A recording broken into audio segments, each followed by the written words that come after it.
श्री स्वामी समर्थ. तुम्हा सगळ्यांच्या आपल्या स्वामी सूत्र चॅनलवर मनापासून स्वागत. स्वामी भक्त हो, आज पुन्हा एकदा तुमच्यासाठी नवीन व्हिडिओ घेऊन आलेली आहे. व्हिडिओच्या माध्यमातून नवीन माहिती, नवीन उपाय आपण जाणून घेणार आहोत. कारण उद्या आहे वसुबारस, दिवाळीचा पहिला दिवस. दिवाळीचा सण प्रत्येकाच्या घरामध्ये आनंदाचं वातावरण, चैतन्याचं वातावरण आणि भरभराट घेऊन येऊ एवढीच स्वामींच्या चरणी प्रार्थना करते. आणि याचा उपाय काय आहे तेही सांगते. बघा, सेवा आपल्याला करायच्याच आहे, त्यासोबतच जर आपण काही उपाय केले तर निश्चितच त्याचा सकारात्मक प्रभाव आपल्या घरावर, आपल्या सगळ्या कुटुंबियांवर दिसून येतो. त्यामुळे हा दिवस चुकवायचा नाही. या दिवसापासून सलग 5 ते 6 दिवस आपल्याला मज्जा मस्ती करायची आहे, त्याच पद्धतीने सेवा देखील करायच्या आहे. कारण जेव्हा आपण सेवा करतो तेव्हा त्याचं फळ आपल्याला मिळतच असतं. तर उद्या वसुबारस आहे. उद्या आपल्याला एक छोटासा उपाय करायचा आहे, त्यासोबतच सेवा काय करायची आहे हे देखील आपण जाणून घेणार आहोत. पण वसुबारसची पूजा मांडणी कशी करायची हे जर तुम्हाला बघायचं असेल तर तुमची ताई हे आपलं चॅनल आहे, त्यावर अगदी सुटसुटीत आणि सोप्या पद्धतीने पूजा मांडणी दाखवलेली आहे. तो व्हिडिओ तुम्ही बघू शकता. तुमची ताई हे चॅनल सर्च करा, त्यावर तुम्हाला तो व्हिडिओ बघायला मिळेल. तर बघा, उद्यापासून सलग आपल्याला दिवाळीपर्यंत म्हणजे भाऊबीजेपर्यंत, दिवाळीचे हे जे काही 4-5 सण असतात त्या दिवसांपर्यंत दररोज अंघोळीच्या पाण्यामध्ये आपल्याला पंचगव्य टाकायचं आहे. जिथे पूजा साहित्य मिळतं तिथे तुम्हाला ते मिळून जाईल. किंवा जर तुम्ही दिवाळी संच घरी आणलेला असेल तर तुमच्याकडे ते असेलही, त्यातलं तुम्ही वापरलं तरीही चालणार आहे. पण ज्यांनी दिवाळी संच घेतला नसेल त्यांनी आवर्जून पंचगव्य घेऊन यायचं आहे. ते पंचगव्य प्रत्येकाच्या अंघोळीच्या पाण्यामध्ये थोडं थोडं टाकायचं आहे.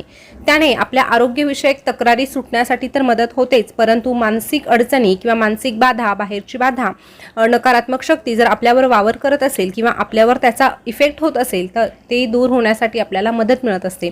त्यामुळे आवर्जून पंचगव्य अंघोळीच्या पाण्यामध्ये आपल्याला टाकायचंच आहे.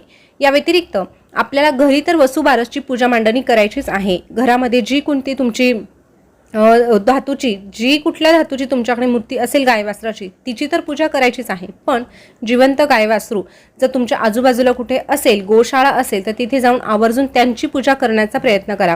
बघा, गायीची वासरासोबत पूजा करण्याला उद्याचं महत्त्व आहे, त्यामुळे आवर्जून ही एक गोष्ट करण्याचा प्रयत्न करा. हे बघा, तुम्ही त्याच ठिकाणी, आता बऱ्याचदा आपण गोशाळेत जातो किंवा जिथे गाय असेल तिथे जातो तेव्हा हिरवा चारा वगैरे घेऊन जातो. पण उद्या आवर्जून तुम्ही गूळ घेऊन जा. गूळ गाईला खाऊ घाला. गूळ गाईला खाऊ घालत असताना आपल्या दोनही ओंजळीने खाऊ घालायचा आहे, जेणेकरून त्या गायीची किंवा त्या वासराची जी जीभ आहे ती आपल्या तळहाताला लागणार आहे. जेव्हा असं होतं तेव्हा आपल्या दुर्भाग्याच्या रेषा पुसून आपलं सौभाग्य किंवा आपले भरभराटीचे दिवस यायला मदत होत असते. म्हणून हा छोटासा उपाय उद्याच्या दिवशी तुम्ही आवर्जून करून बघा. अशा पद्धतीने गायीला गूळ खाऊ घाला.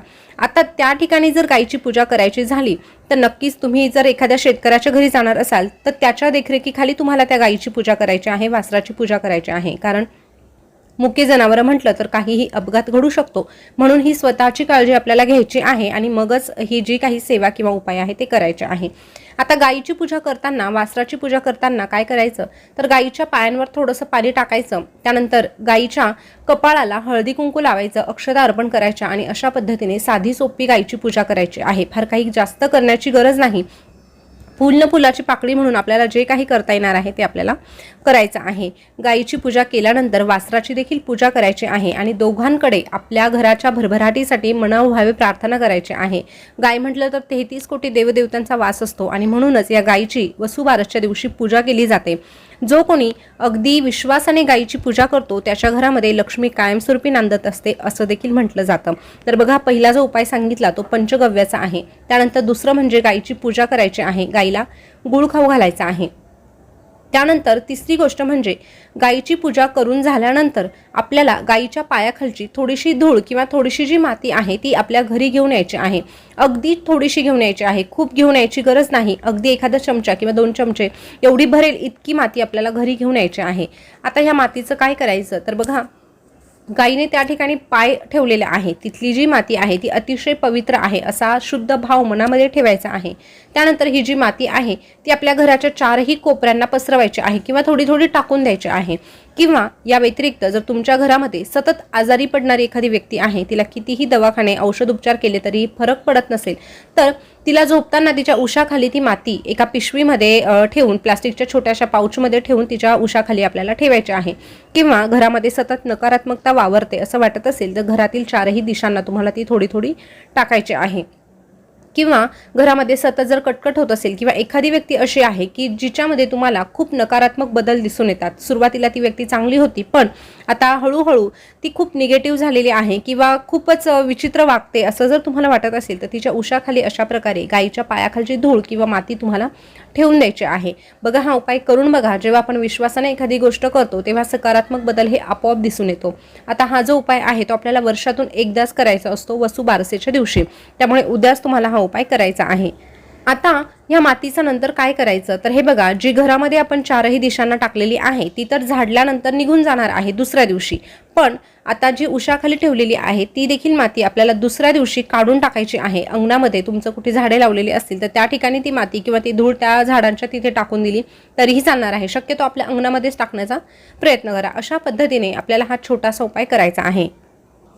त्यासोबत वसुबारसचा उपवास देखील केला जातो आणि हा उपवास केल्यानंतर आपल्याला फक्त तो गवारची भाजी आणि बाजरीची भाकरी खाऊनच सोडायचा असतो, हे लक्षात घ्या. जर तुम्ही उपवास करणार असाल तर पहिला घास गवारची भाजी आणि बाजरीच्या भाकरीचा खायचा आहे. त्यानंतर तुम्ही जो काही पदार्थ किंवा जे काही स्वयंपाक केलेला असेल ते तुम्ही यानंतर खाऊ शकतात. पण अशा पद्धतीने ह्या उपवासाची सांगता किंवा हा उपवास आपल्याला सोडायचा असतो.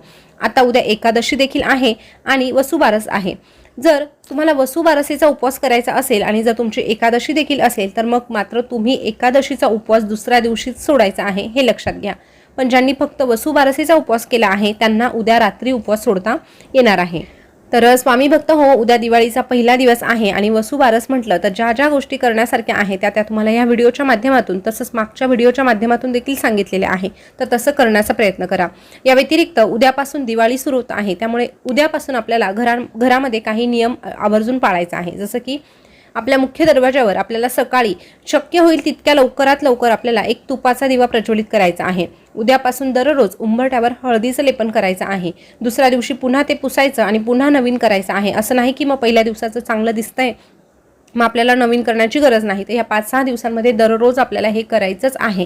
त्यानंतर दारात तर आपण रांगोळी काढतच असतो. या व्यतिरिक्त आपला जो मुख्य दरवाजा आहे त्या मुख्य दरवाजावर आपल्याला दररोज हळदी कुंकवाने शुभ लाभ लिहायचा आहे आणि स्वस्तिक देखील काढायचं आहे. आता तुम्ही प्लास्टिकचे आणून चिटकवलेले असतील, चांदीचे आणून चिटकवलेले असतील तर हरकत नाही, ते असू द्या. पण तरीही उद्यापासून तुम्हाला हळदी कुंकवाने किंवा फक्त कुंकू जरी घेतलं तरीही चालणार आहे, पण अशा प्रकारे शुभ लाभ लिहायचंच आहे. स्वस्तिक हे काढायचंच आहे. स्वस्तिक काढताना तुम्ही तुपाचा देखील वापर करू शकता. तुपामध्ये थोडीशी हळद मिक्स करून तशा पद्धतीचं तुम्ही स्वस्तिक काढलं तरीही चालणार आहे किंवा तुपामध्ये हळदी कुंकू दोनही एकत्र केलं तरीही चालणार आहे. पण शुभ लाभ आणि स्वस्तिक हे दररोज आपल्या मुख्य दरवाजावर झालंच पाहिजे. उंबरठ्यावर हळदीचं लेपन झालंच पाहिजे. त्यासोबत अंघोळीच्या पाण्यात उद्यापासून दररोज पंचगव्य हे गेलंच पाहिजे. अशा पद्धतीने जर छोट्या छोट्या गोष्टींचा अवलंब करून आपण हे दिवाळीचे सण साजरे केले किंवा काही गोष्टींचे आपण नियम आवर्जून पाळले तर नक्कीच आपला हा दिवाळी सण अगदी आनंदात थाटामाटात साजरा होणार आहे. या व्यतिरिक्त फक्त हे 4-5 दिवस नव्हे, पुढचं वर्षभर आपल्याला भरभराट होण्यासाठी देखील हे छोटे छोटे उपाय आपल्याला मदत करणार आहे. तर स्वामी भक्त हो, ह्या ज्या काही गोष्टी सांगितल्या तर तुम्ही आवर्जून करून बघा. गायीची पूजा आवर्जून करा. तुमच्या आजूबाजूला किंवा तुमच्याकडे कुठे गौशाळा नसेलच तर घरी का होईना आपल्याला गायीची पूजा करायची आहे हे लक्षात ठेवा आणि गोमातेचा आशीर्वाद प्राप्त करून घ्या. तर आजची माहिती तुम्हाला कशी वाटली कमेंट करून नक्की कळवा. अशीच नवनवीन माहिती जाणून घेण्यासाठी आपल्या स्वामी सूत्र चॅनलला सबस्क्राईब करा. पुन्हा भेटूया नवीन व्हिडिओसोबत नवीन माहिती घेऊन. तोपर्यंत बोलत रहा. श्री स्वामी समर्थ. जय जय स्वामी समर्थ. श्री स्वामी समर्थ. जय जय स्वामी समर्थ. धन्यवाद.